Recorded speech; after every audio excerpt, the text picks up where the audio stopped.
কি অপরাধ এই শিশুর? এমন সময় একটি তীর এসে রক্তাক্ত করে দেয় শিশু আসগরের দেহ।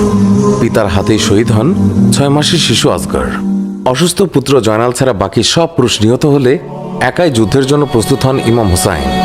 বিদায় মুহূর্তে বোন জয়নাব, মেয়ে সখিনার কান্না আর পিতা হোসেনের বেদনায় ভারী হয়ে ওঠে পুরো কারবালার ময়দান। শুরু হয় হোসেনের যুদ্ধ। অকুতভয় বীরের মতো যুদ্ধ করে একের পর এক সৈন্যকে পরাজিত করতে থাকে মহানবীর আদরের নাতি।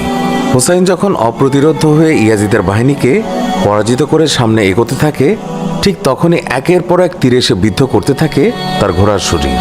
একটি তীর হোসেনের উরুতে এসে লাগে। হোসেন মাটিতে পড়ে যান। এরপর আরো শক্তি এবং সাহসের সঙ্গে যুদ্ধ চালিয়ে যান হোসেন। যেন এক আল্লাহ ছাড়া কারো কাছে মাথা নত করতে জানে না মুসলমানরা।